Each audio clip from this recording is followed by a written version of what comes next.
Vamos falar hoje de um assunto que está dando o que falar em Brasília. Uma descoberta digital que tem potencial para se tornar um dos maiores escândalos políticos do Brasil. A gente está falando de nada menos que 8.000 vídeos que, segundo relatos, estão gerando uma verdadeira onda de pânico nos corredores do poder. E tudo começa com este número aqui, 8.000. Esse é o número que está no centro de toda essa história. É a quantidade de vídeos encontrados numa única investigação, um volume de material, gente, que tem o potencial de redefinir muitas, mas muitas carreiras políticas por aí. A pergunta que todo mundo em Brasília está se fazendo agora é exatamente esta. O que será que tem nesses 8.000 vídeos? Que segredos eles guardam? Porque eles foram encontrados nos celulares do banqueiro Daniel Vorcaro, do Banco Master, e podem registrar conversas, encontros, festas, enfim, um material muito delicado. Mas, como essa história toda veio à tona? Tudo começou quando a Polícia Federal fez uma operação e apreendeu 9 smartphones que pertenciam ao Vorcaro. E o que eles encontraram ali dentro foi só o começo de todo esse rebuliço. Agora, imagina só o trabalho. Uma equipe de peritos está debruçada sobre essa montanha de dados. Eles estão lá analisando vídeo por vídeo, foto por foto, arquivo por arquivo. E o mais complicado é que tudo isso mistura registros pessoais com a vida profissional, o que torna esse quebra-cabeça ainda mais difícil de montar. E aqui a gente entra no ponto central, que é o desafio gigantesco dos investigadores. Como que se separa o joio do trigo no meio de tanto material? É uma tarefa muito delicada, essa de distinguir o que é da vida privada da pessoa do que pode ser de fato um escândalo público. E olha, a coleta desses celulares não foi algo que aconteceu do dia para a noite. A operação foi se desenrolando ao longo de meses. Começou com uma primeira apreensão lá em novembro, depois teve uma segunda fase em janeiro, e a pressão foi aumentando até que em fevereiro, uma terceira fase levou à prisão do Vorcaro. E essa imagem aqui resume bem a missão da polícia. De um lado você tem os arquivos pessoais, sabe, fotos de família, conversas do dia a dia, coisas que são protegidas pela privacidade. Do outro lado, as possíveis evidências, encontros, conversas com políticos, juízes, outras figuras públicas, que podem sim indicar algum crime. Mas que tipo de interações são essas que tanto preocupam os investigadores?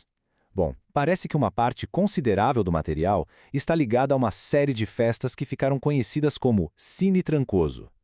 E a pergunta que não quer calar é, o que, afinal, acontecia nessas festas? A fonte da informação nos dá uma ideia, digamos, bem crua da natureza desses eventos.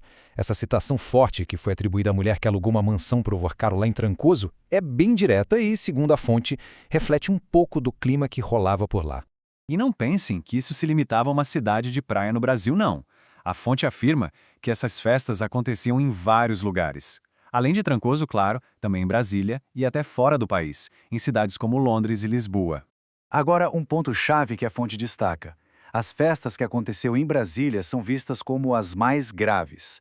Por quê? Pela proximidade com o poder. A gente está falando do epicentro das decisões mais importantes do país, o que aumenta, e muito, o potencial de algo dar errado politicamente. É por tudo isso que essa descoberta estaria causando um pânico gigantesco em Brasília. Vamos tentar entender um pouco melhor por que a simples existência desses vídeos está tirando o sono de tanta gente poderosa. E isso nos leva a uma pergunta fundamental, que está no centro de toda essa complexidade jurídica e ética. Afinal de contas, só o fato de uma pessoa ir a uma festa, por si só, é um crime? A resposta não é tão simples assim. Então, o ponto crucial é exatamente essa distinção que a fonte aponta. Uma coisa é um funcionário público simplesmente estar presente numa festa. Isso por si só não é legal. O problema começa quando essa presença vem acompanhada de uma troca de favores. Por exemplo, usar o cargo para barrar uma investigação. É aí que a linha é cruzada e a gente começa a falar de um possível ato de corrupção.